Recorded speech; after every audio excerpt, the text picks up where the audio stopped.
Louvado seja Nosso Senhor Jesus Cristo, para sempre seja louvada Sua Mãe Maria Santíssima.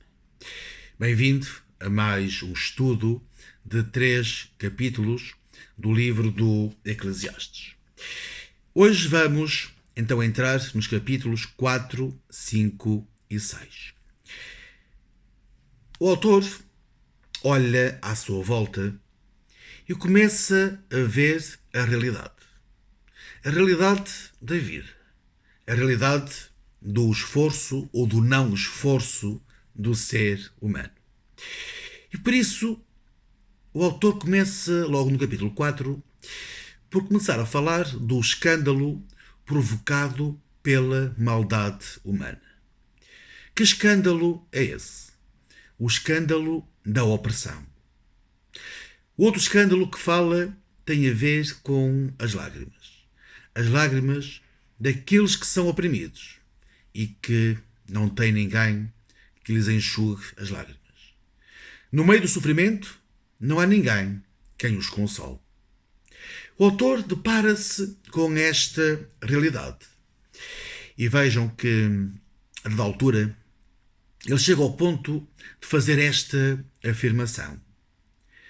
Mais felizes são os que nunca chegaram à sua existência. Quando se tem este tipo de afirmação, nós podemos imaginar a desilusão. A desilusão com a sociedade. A desilusão com a vida. A desilusão com tudo o que o rodeia. O autor apercebe-se que tudo o que acontece de menos bom na vida tem a ver com a inveja. A inveja do ser humano. A inveja é que leva à opressão. A inveja é que leva à indiferença. À indiferença na relação com o outro.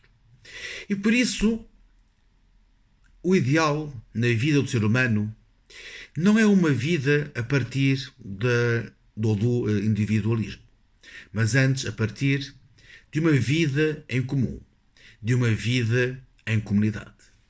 E então, esta ideia está presente nos versículos 10, 11 e 12. Esta ideia da vida em comum, a partir de 3 exemplos, nós podemos entender onde o autor quer chegar. O capítulo 10 diz-nos: se caírem, um ergue o seu companheiro. O capítulo 11 diz: neste sentido da vida em comum, se dormirem juntos, aquecem-se. E o capítulo 12 diz: e se um só é oprimido, dois conseguem resistir a isso.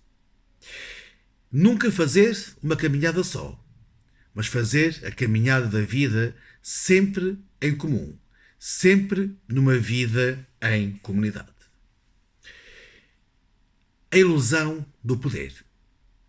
Podemos imaginar que ter poder, ter riqueza, é realmente, hoje em dia, quase o objetivo central da nossa vida. Mas tudo é ilusão. Nunca podemos esquecer este ponto de partida deste livro. Tudo é ilusão.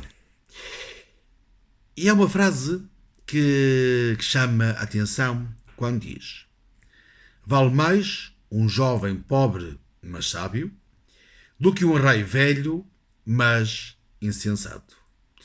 A sabedoria da vida, que não tem a ver com o ter ou não ter, tem antes a ver com o sentido que se quer dar à vida de cada um. Este querer ter poder, esta luta pelo poder, se formos buscar a imagem do rei, o rei, quando é aclamado, tem o mundo à sua volta. O rei tem toda aquela gente a aplaudi-lo e a dizer-lhe sim. Mas hoje é assim. Na geração futura, este homem, este rei que era aclamado, cai no esquecimento. Tudo é ilusão. Tudo é passageiro.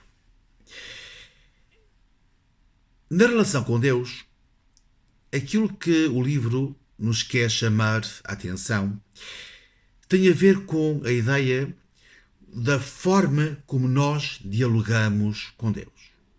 O autor vai buscar uma ideia dos profetas onde aquilo que é importante na relação com Deus é a docilidade, é a obediência a Deus e não tanto os sacrifícios como se poderia imaginar. Obediência e docilidade a Deus. Este é o ponto de partida para a nossa relação.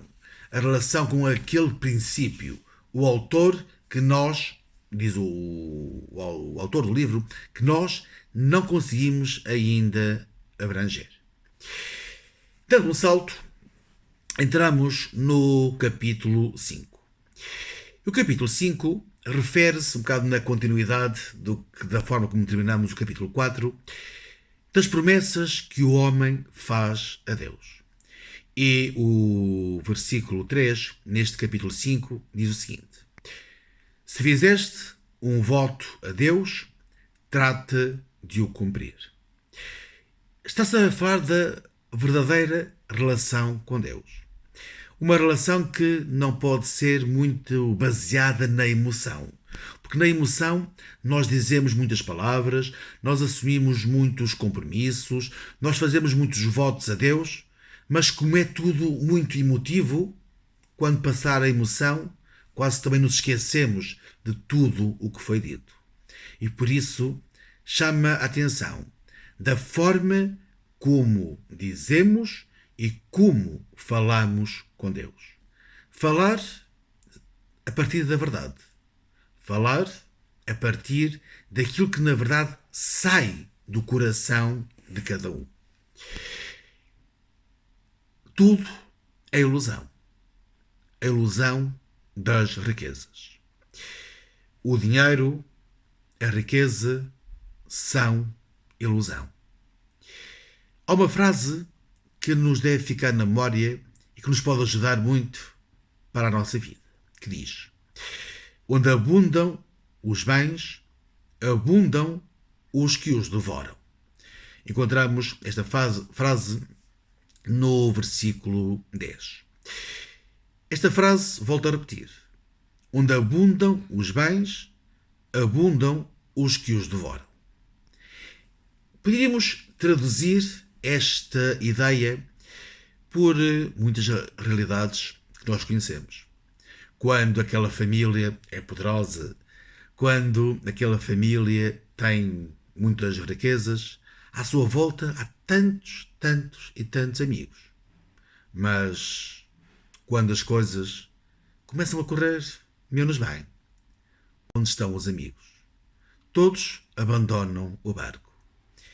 O autor chama a atenção, e parece que é uma atenção que nós, ou para nós, não é assim tão estranha quanto isso, porque conhecemos tantas e tantas realidades. A riqueza serve para quê? E aqui podemos buscar uma comparação entre um trabalhador que ganha o seu ordenado com o seu trabalho e um rico. Então diz o livro do Eclesiastes que o trabalhador chega à casa e consegue dormir. Diz: doce é o sono do trabalhador. Em relação ao rico, diz: a abundância do rico não o deixa dormir. Se calhar porque o trabalhador sabe o que conta. Sabe que tem de trabalhar para conseguir o seu sustento. Se calhar o rico não dorme porque pensa no dia da manhã. Como aumentar a riqueza. Como aumentar o lucro. Será que me vão roubar? Será que vou ser assaltado? Então, o sono significa o descanso. Viver descansado ou viver sempre neste sobressalto. A felicidade neste mundo. O que é a felicidade? Nós podemos encontrar uma espécie de definição no capítulo 6, no versículo 17, que diz: no capítulo 5, no versículo 17, que diz: Compreendi que é belo e bom comer e beber, e sentir-se feliz em todo o esforço que se tem de fazer debaixo do sol, nos breves dias de vida que Deus concede ao homem. Esta é a sua sorte. Esta é a grande definição. Ter muitas coisas, mas não poder gozar do que se tem, não parece ser o caminho certo. A felicidade deste mundo é destacada a partir de quê? A partir do esforço humano. O esforço humano é que dá sentido àquilo que nós temos. Se calhar à nossa riqueza, que somos, cada um de nós, enquanto seres na relação com Deus. Mas se o capítulo 5 termina com esta definição de felicidade, o capítulo 6 vai no caminho inverso e fala da infelicidade. A infelicidade é o quê? O homem é infeliz quando? Quando tem muita coisa, mas não pode gozar daquilo que tem. O Senhor esteja convosco. Abençoe-vos Deus Todo-Poderoso, Pai, Filho e Espírito Santo.